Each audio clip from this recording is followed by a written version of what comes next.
Hello दोस्तों, नमस्कार। स्वागत है आपका हमारे YouTube channel study with Uttarakhandi पर। दोस्तों, आज की इस वीडियो में हम जीएस के कुछ इंपॉर्टेंट एमसीक्यूज कवर करेंगे एक्स्ट्रा फैक्ट के साथ।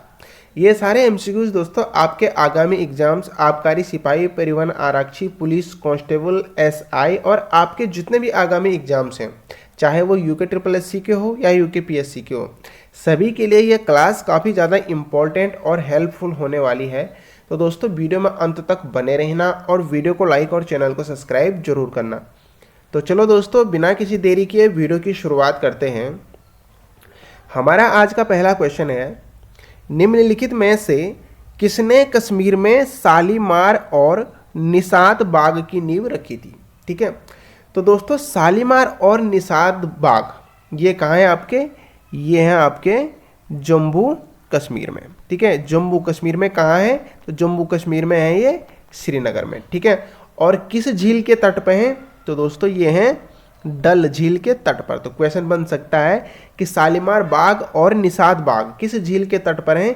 तो ये डल झील के तट पर हैं। कहाँ है? जम्मू कश्मीर में। जम्मू कश्मीर में कहाँ है? तो जम्मू कश्मीर की राजधानी श्रीनगर में है। ठीक है, और शालीमार बाग और निशात बाग की नींव रखी गई थी जहांगीर के द्वारा। ठीक है, तो राइट आंसर हो जाएगा हमारा ऑप्शन बी। ठीक है, जो ये नींव रखी गई थी ये 1619 और 20 में रखी गई थी। 1619-20 में इन दोनों बागों की नींव रखी गई थी जहांगीर के द्वारा। ठीक है, और जो शालीमार बाग और निशात बाग बनवाए गए थे जहांगीर के द्वारा, ये नूरजहां के लिए बनवाए गए थे। ठीक है, और जहांगीर का बचपन का नाम क्या था? तो जहांगीर के बचपन का नाम था सलीम। ठीक है, तो यहाँ पे ये सारे फैक्ट दोस्तों आपको याद रखने हैं। ठीक है, कश्मीर में शालीमार और निशात बाग की नींव किसने रखी? जहांगीर ने रखी थी।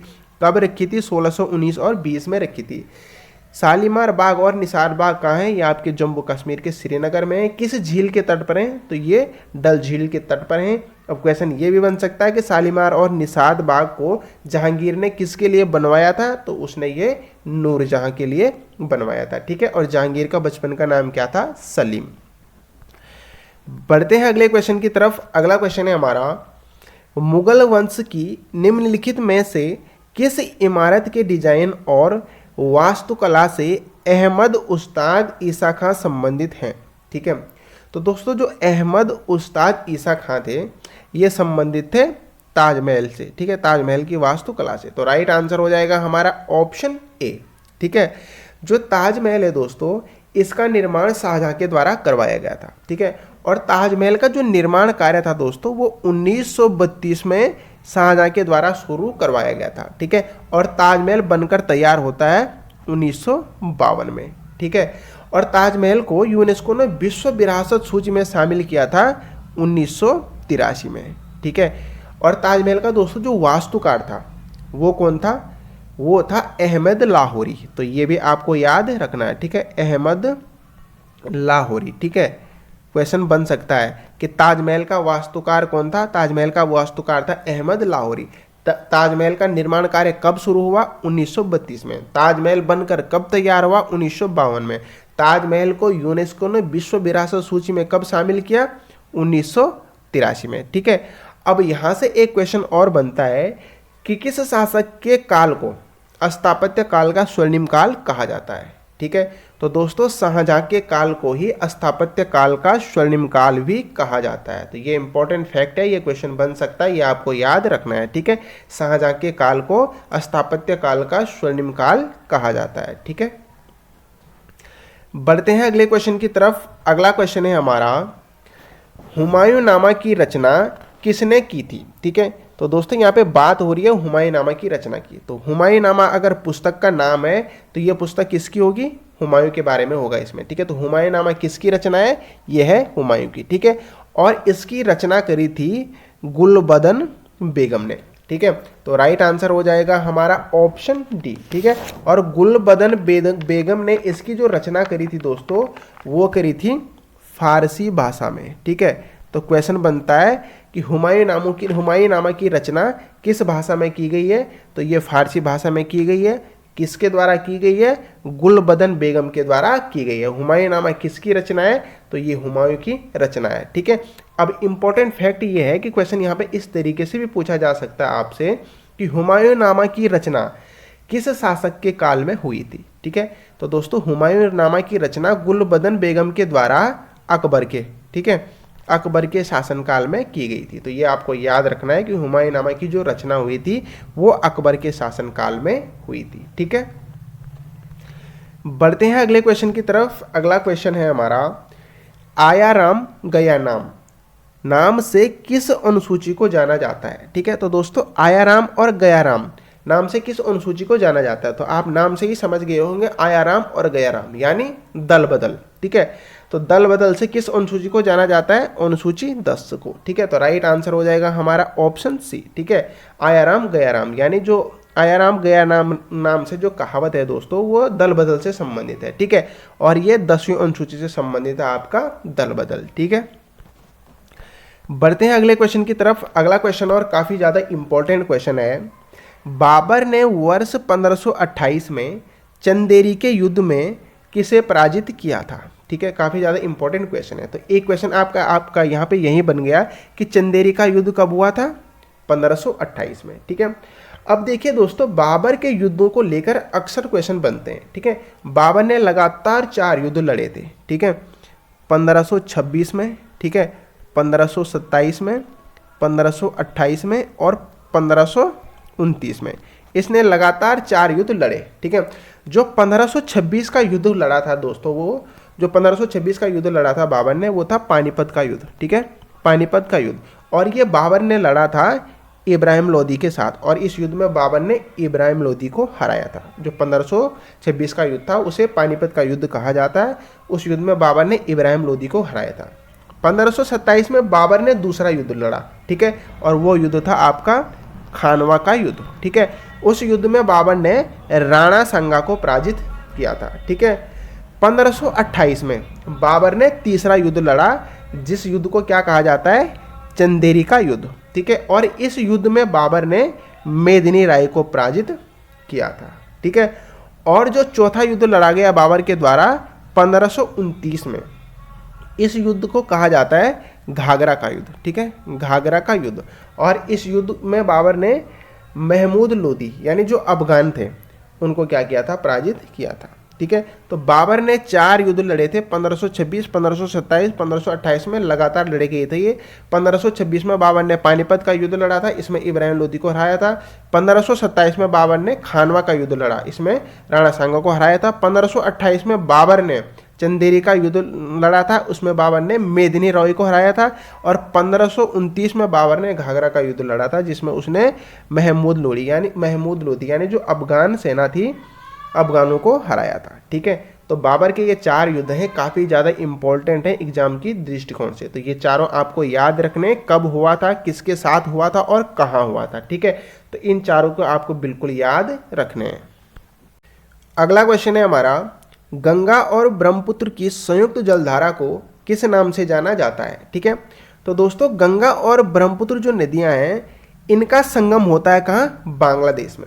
ठीक है, और इनकी संयुक्त जलधारा को कहा जाता है मेघना। ठीक है, तो राइट आंसर हो जाएगा हमारा ऑप्शन ए, गंगा और ब्रह्मपुत्र की संयुक्त जलधारा को मेघना के नाम से जाना जाता है। ठीक है, गंगा नदी को दोस्तों बांग्लादेश में पद्मा कहा जाता है। ठीक है, और ब्रह्मपुत्र नदी को बांग्लादेश में जमुना कहा जाता है। तो क्वेश्चन बनता है यहाँ से कि बांग्लादेश में गंगा नदी को किस नाम से जाना जाता है, पद्मा नाम से जाना जाता है। बांग्लादेश में ब्रह्मपुत्र नदी को किस नाम से जाना जाता है, जमुना नाम से जाना जाता है। और इनकी संयुक्त जलधारा को मेघना कहा जाता है। ठीक है, और जो ब्रह्मपुत्र नदी है दोस्तों ये तिब्बत से निकलती है, और तिब्बत में ब्रह्मपुत्र नदी को सांगपो कहा जाता है। तो ये फैक्ट भी यहाँ पे आपको याद रखना है, क्वेश्चन बन सकता है कि तिब्बत में ब्रह्मपुत्र नदी को क्या कहा जाता है, सांगपो कहा जाता है। ठीक है, बढ़ते हैं अगले क्वेश्चन की तरफ। अगला क्वेश्चन है हमारा, किस मुगल सम्राट ने तंबाकू के प्रयोग पर प्रतिबंध लगाया था।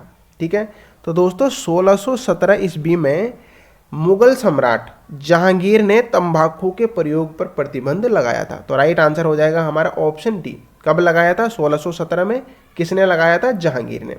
अब दोस्तों यहाँ से आपके 2 क्वेश्चन और बनते हैं जो काफ़ी ज़्यादा इंपॉर्टेंट है। ठीक है, एक क्वेश्चन बनता है कि सिंधु घाटी सभ्यता के लोगों को निम्न में से किसका ज्ञान नहीं था। 4 ऑप्शन दे देगा और ऑप्शन में आपको तंबाकू भी दे देगा। ठीक है, तो दोस्तों जो सिंधु घाटी सभ्यता के लोग थे उनको तंबाकू का ज्ञान नहीं था। एक क्वेश्चन आपका ये बन गया। दूसरा क्वेश्चन बनता है कि भारत में तंबाकू की खेती सर्वप्रथम किसके द्वारा की गई थी। ठीक है, तो दोस्तों भारत में पुर्तगालियों के द्वारा, ठीक है, पुर्तगालियों के द्वारा सर्वप्रथम तंबाकू की खेती की गई थी। ठीक है, तो ये फैक्ट आपको याद रखना है। और तंबाकू पर प्रतिबंध लगाया था जहांगीर ने, कब लगाया था?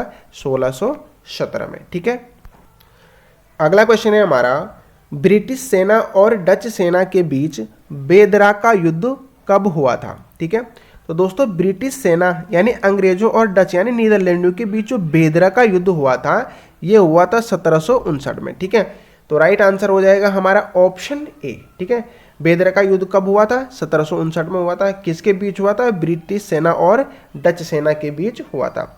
और दोस्तों यहाँ पे एक क्वेश्चन और बनता है कि किस युद्ध के बाद भारत में डचों का पतन हुआ। ठीक है, तो दोस्तों जो 1759 में बेदरा का युद्ध हुआ था, इसी युद्ध के बाद भारत में क्या हुआ? डचों का पतन हुआ था। तो आपको ये याद रखना है। क्वेश्चन बन सकता है कि किस युद्ध के बाद भारत में डचों का पतन हुआ। आप बताएंगे बेदरा के युद्ध के बाद। ठीक है, बेदरा का युद्ध किसके बीच हुआ था? ब्रिटिश सेना और डचों के बीच हुआ था। ठीक है, अगला क्वेश्चन है हमारा, भारत में प्रतिवर्ष राष्ट्रीय उपभोक्ता दिवस कब मनाया जाता है। ठीक है, तो दोस्तों भारत में प्रतिवर्ष 24 दिसंबर को मनाया जाता है राष्ट्रीय उपभोक्ता दिवस। तो राइट आंसर हो जाएगा हमारा ऑप्शन डी।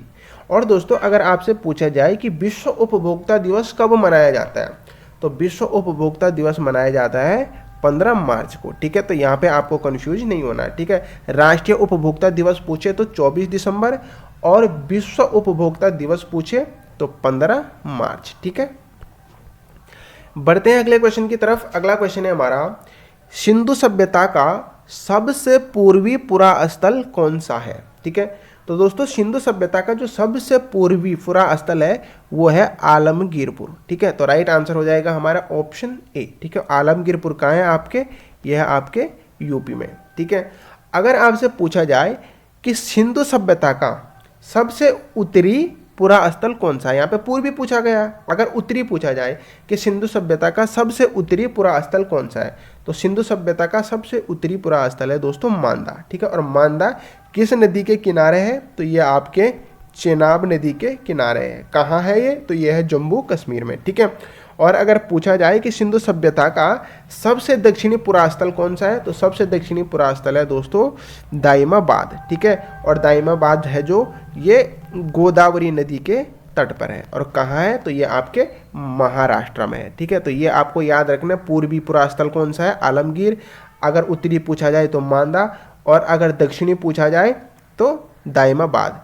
ठीक है, किन नदियों के तट पर है ये आपको याद रखना है, और कहाँ है ये भी आपको याद रखना है। बढ़ते हैं अगले क्वेश्चन की तरफ। अगला क्वेश्चन है हमारा, भारतीय रिजर्व बैंक का राष्ट्रीयकरण कब हुआ था। ठीक है, तो दोस्तों भारतीय रिजर्व बैंक का राष्ट्रीयकरण हुआ था 1 जनवरी।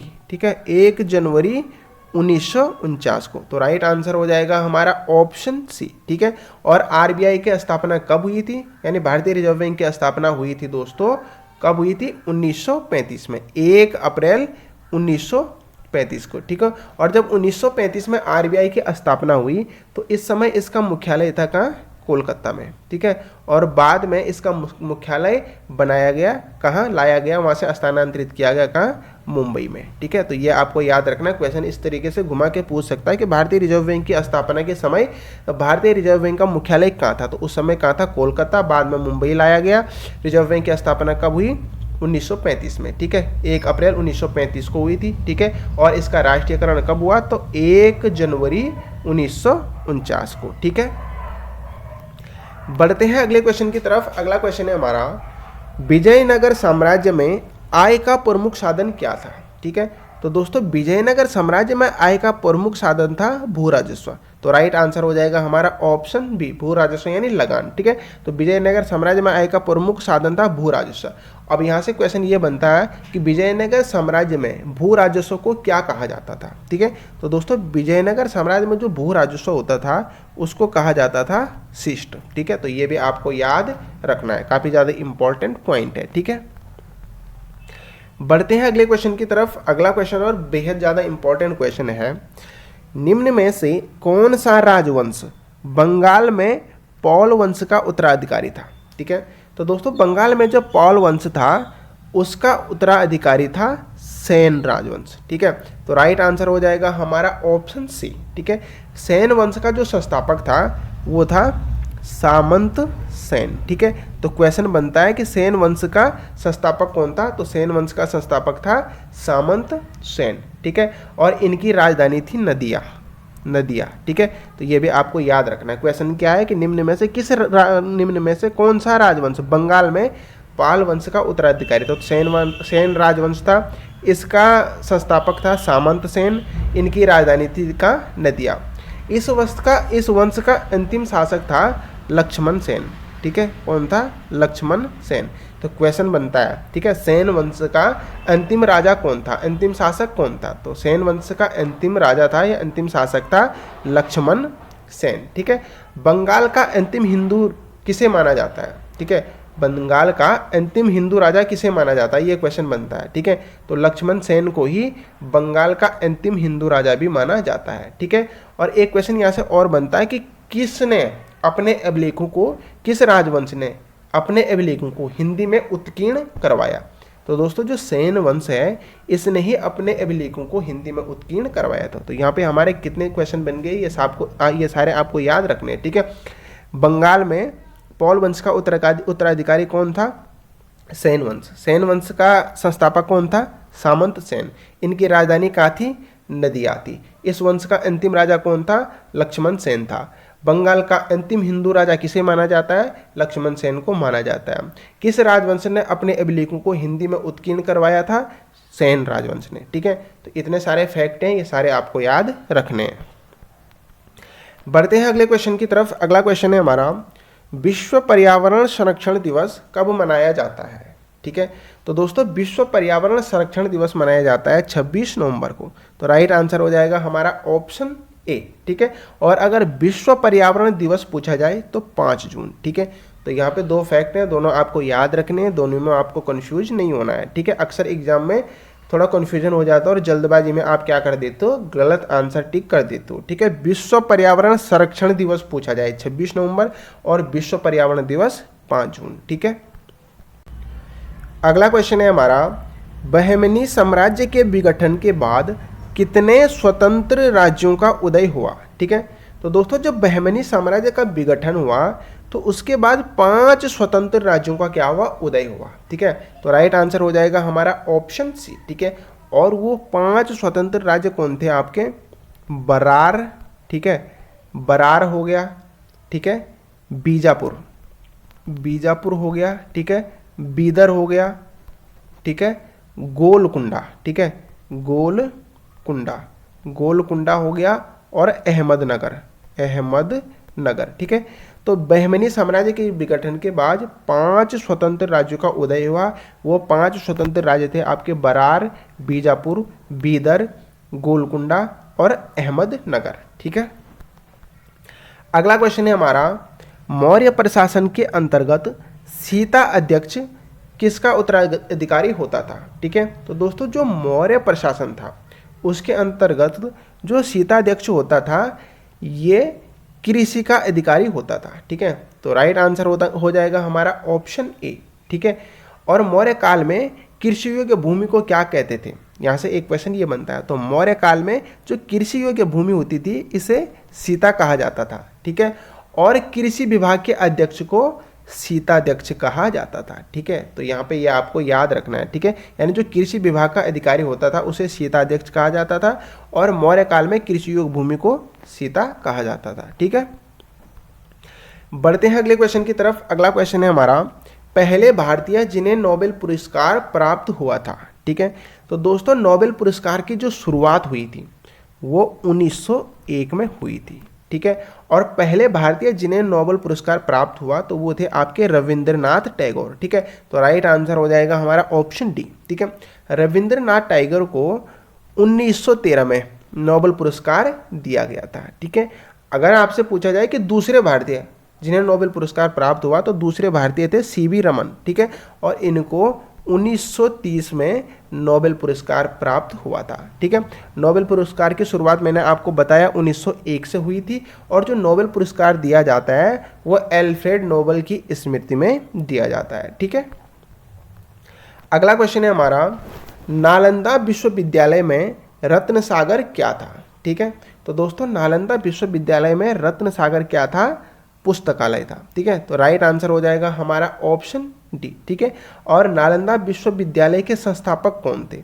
ठीक है, तो नालंदा विश्वविद्यालय के संस्थापक थे कुमारगुप्त प्रथम। ठीक है, ये आपको याद रखना है। ठीक है, और नालंदा विश्वविद्यालय कहाँ है, तो ये आपके बिहार में है। ठीक है, बिहार के राजगीर नामक स्थान पर है नालंदा विश्वविद्यालय, और नालंदा विश्वविद्यालय में रत्न सागर क्या था, पुस्तकालय था। ठीक है, बढ़ते हैं अगले क्वेश्चन की तरफ। अगला क्वेश्चन है हमारा, कांग्रेस के किस अधिवेशन में सूरत विभाजन हुआ था। ठीक है, तो दोस्तों जो कांग्रेस का 23वां अधिवेशन हुआ था 1907 में। ठीक है, इस अधिवेशन में क्या हुआ था, सूरत विभाजन हुआ था। तो ये कांग्रेस का 23वां अधिवेशन है। क्वेश्चन पूछा गया कांग्रेस के किस अधिवेशन में सूरत विभाजन हुआ, 23वें अधिवेशन में हुआ था। 23वां अधिवेशन कब हुआ, 1907 में हुआ था।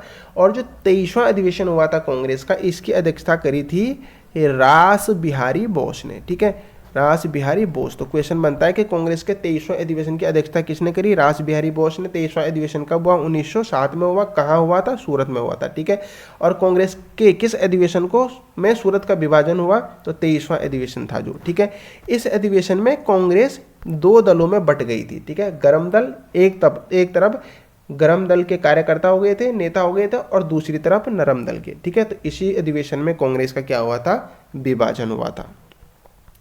अगला क्वेश्चन और आज का अंतिम क्वेश्चन है हमारा, किस भारतीय लेखक ने द इंग्लिश टीचर पुस्तक लिखी है। ठीक है, तो दोस्तों द इंग्लिश टीचर पुस्तक लिखी है R.K.